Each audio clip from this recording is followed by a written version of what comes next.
All right, let's get right into it. It's been 25 years since the legendary Stanley Kubrick gave us his final film, Eyes Wide Shut. And you know what? To this day, it is still one of the most argued about, confusing, and just plain mysterious movies out there. I mean, it completely split audiences, critics had no idea what to make of it, and it launched 1,000 conspiracy theories that are, believe it or not, still going strong.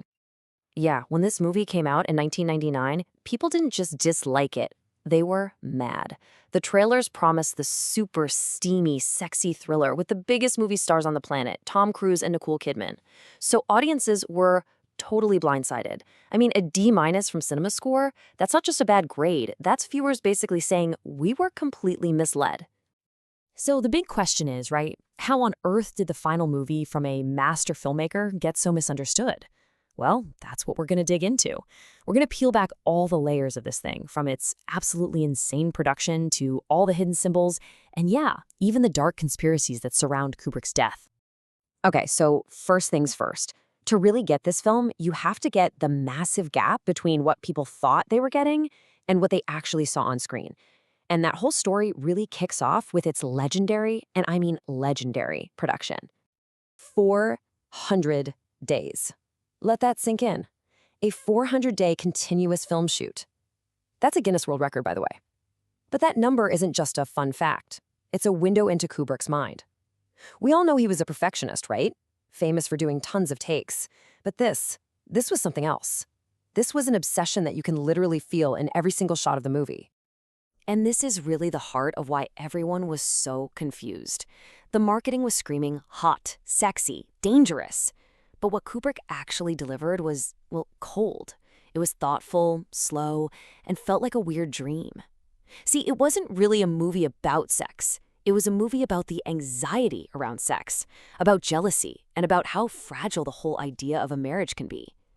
So if you walked in expecting a typical thriller, you're going to be totally lost. Right. And that dreamlike feeling, that was 100% on purpose. This wasn't some happy accident. Kubrick was a master at using very specific, very clever filmmaking tricks to make the world of the movie feel just a little bit wrong. He was building this unreal reality, this dreamscape that feels both real and fake at the same time. And this quote from his cinematographer, Larry Smith, just nails it. Nothing was left to chance. Every single choice, every light, every color was deliberate. Kubrick was in complete control, and his goal was to mess with your head, to create a specific feeling, whether you even realized it was happening or not. So how'd he pull it off? Okay, check this out. Instead of big, powerful movie lights, he'd light whole scenes with just like the practical lights that were there. Christmas lights, for example. It gave everything this strange, almost magical glow. Then he had the film itself overdeveloped, which made those lights bleed and bloom, adding to that surreal feeling. And that New York City you see on screen? Not New York. It was 4 entire city blocks of Greenwich Village, built from scratch on a soundstage in London. He even used old-school rear projection for some of the walking scenes, which is why the background looks just a little bit fake, almost like you're watching someone else's dream. Okay, so that's how he built this weird, dreamy world. Now let's talk about what it all means. Because believe me, underneath this simple story about a marriage in trouble, Kubrick hid this incredibly complex web of symbols, clues, and, yeah, even hints about real-life secret societies.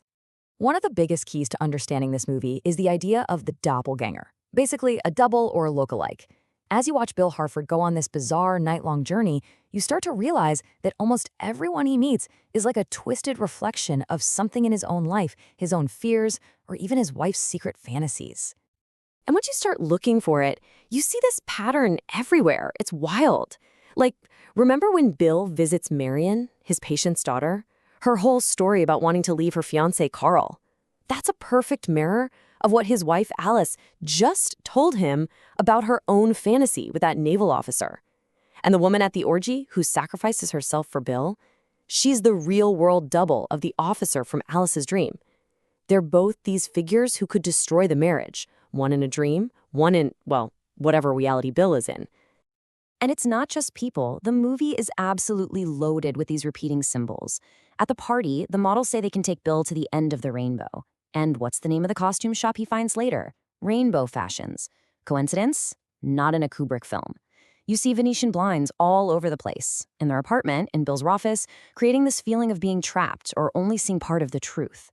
Red is always a warning sign for danger. And then there's this really creepy one. Those two old guys from the very first party, they show up again in the final scene at the toy store. Why? Nobody knows for sure, and people have been arguing about it for decades. And this is where all the symbolism starts to point to something much, much darker.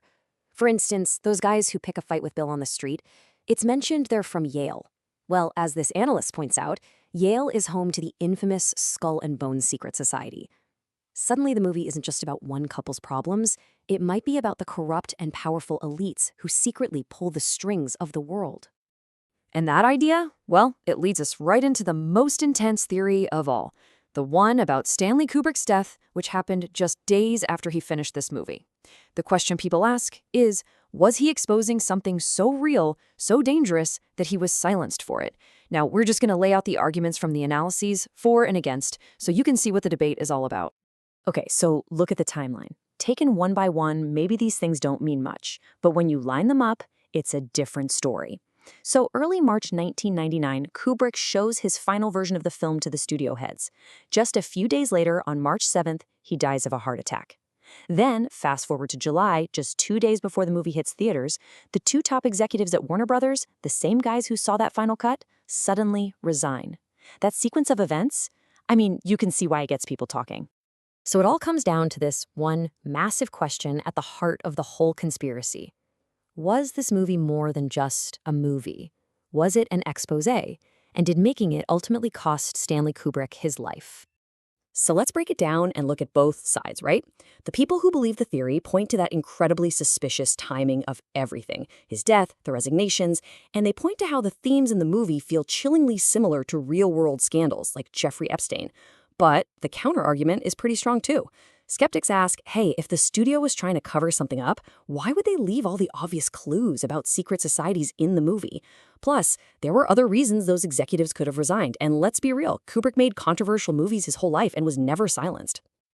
But after all the conspiracies and symbols, the movie brings us right back to where we started, with Bill and Alice.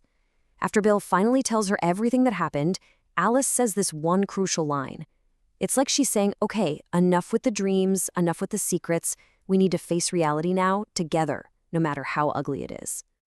And that conversation leads them to the very, very end of the film. They agree that they need to do one thing, right now. Bill asks her, what? And her answer is just one word. A word that is not only the last line in Eyes Wide Shut, but the final word of Stanley Kubrick's entire career as a filmmaker. And that one word just leaves you hanging with the film's biggest question. What does it mean? Is it totally cynical, like they're just giving up and nothing has really changed at all?